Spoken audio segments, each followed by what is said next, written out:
Thot pejgamberi sallallahu alaihi wasallam në një hadith kutsi pra që e transmeton prej Allahu subhanahu wa taala, qala Allahu taala, thot Allahu i lartësuar ka thënë: "Man alima anni dhu qudratin ala maghfirati adh-dhunub." Kushdo që e di se un kam fuqi ti fali gjunahet, thot ghafartu lahu wala ubali, thot Allah. Ja fali atij gjunahet edhe nuk brengosen fare. Ma lam yushrik bi shay'a, përderisa thot ai nuk më bën mu shirk asgjë. Pra vëllazër, njeriu kur kthehet te Allahu subhanahu wa taala e gjen se dera e atyre gjërave të cilat neve na i fshin vëllazër gjunahet është e hapur tërësisht. Kjo derë vëllazër është pra e hapur.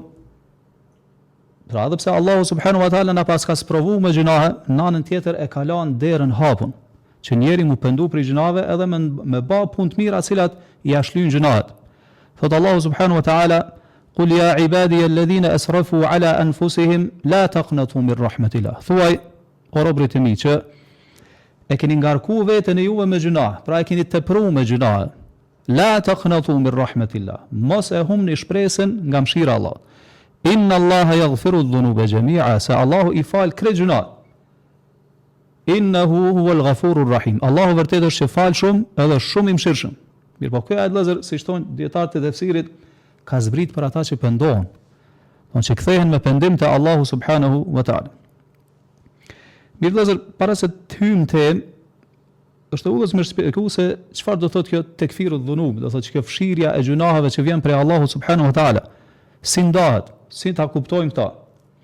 Dietarët kanë thënë se kjo është në dy grupe, apo më thonë dy llojesh, është falja Allahu subhanahu wa taala. E para është el mahwu, fshirja, do të Allahu kur ti fshin gjunahet, sikur mos më ekzistojë ato hiç, sikur mos më bati ato hiç.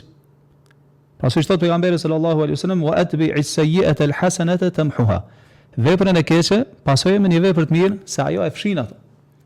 E dyta thonë është tebdil. Kjo është shtesë, mirësi shtesë prej Allahu subhanahu wa taala. Do thotë jo që ti fshin Allahu gjunahet mirë, po gjunahet ti shndron punë të mira, në sevape.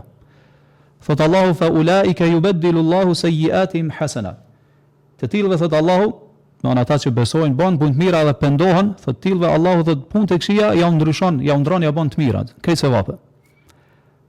Kjo është shtesë, mirësi shtesë dhe mëshirë shtesë prej Allahu subhanahu wa taala për atë person që beson, pendohet edhe bën punë të mira.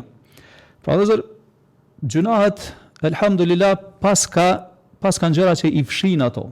Dhe dietarët vëllazër i kanë përmend se cilat janë këto, edhe kanë argumentuar me ajete nga Kur'ani, nga hadithe nga suneti i pejgamberit sallallahu alaihi wasallam. Mirë po, para se të hyjmë vëllazër të fjalët e dietarëve se cilat janë ato gjëra të cilat na i fshin neve gjunahet, fillimisht është e udhës me përmend se pse Allahu subhanahu wa taala i ka kriju gjunahet.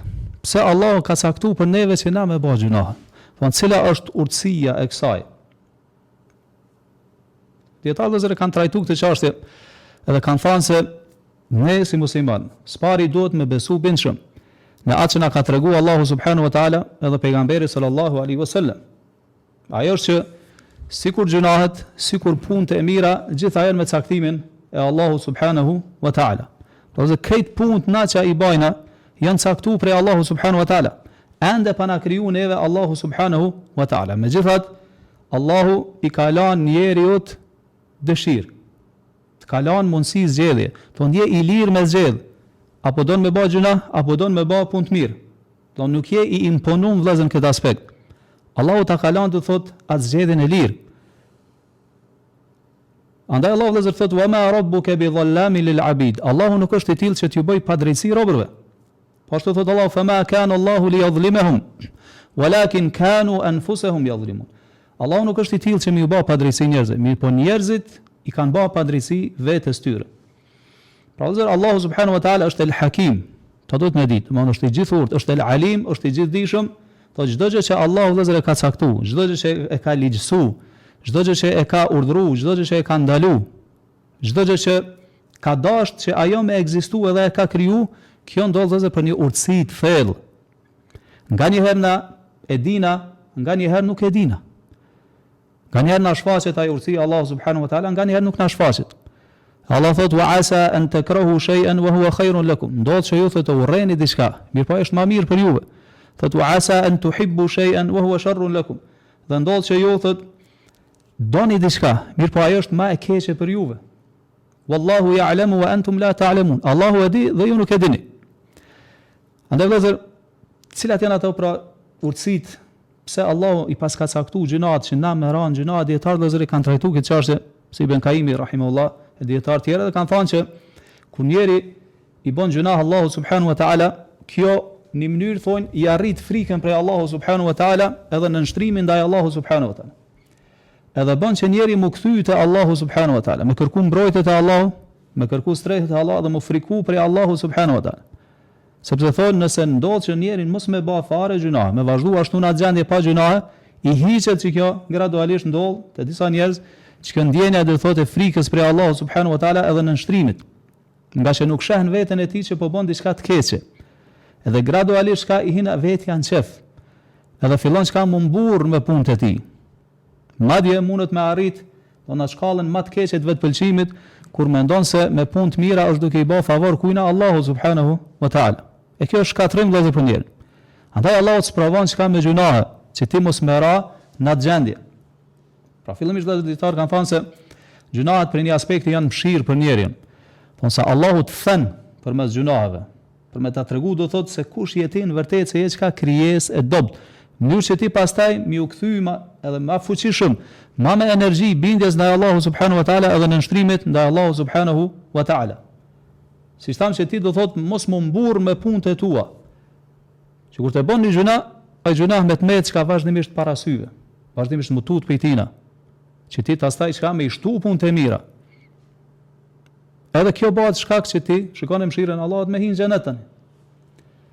Po ashtu edhe kanë thënë që Allah i cakton gjunahat në mënyrë që me e shfaq Allahu fuqinë e tij, me e shfaq Allahu rububien, zotrimin e tij, me shfaq se sa shumë ti si njeri ki nevojë për Allahun subhanahu wa ta'ala, që s'ki mundsi në asnjë mënyrë mu shkput prej Allahu subhanahu wa ta'ala. Për me tregu se sikur mos me të rujt Allahu ti, do të thonë devion. Edhe ndoshta kalon çka edhe në kufër po. Pra Allahu vëllezër me një fjalë, me fjalë tjetër i shfaq gjurmë të emrave dhe cilësive të tij nëpërmjet caktimit që gjunahave çka për njerëzit.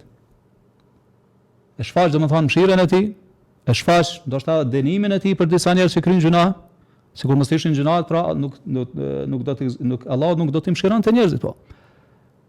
Pra dhe dietar ka thënë që Allahu do thotë e shfaq atë për sosmërinë e fuqisë tij, për sosmërinë e faljes tij, mëshirjes tij, mbulimin që ja bën njerëzve, butësinë e tij.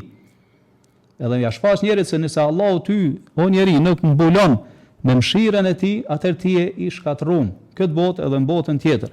Sa vëllezër dietar kanë thënë, sikur mos ishte caktimi i gjunaheve për njerëzit, njeri do të shkatërrohej nga vetpëlqimi. Do të shkatërrohej nga vetpëlqimi.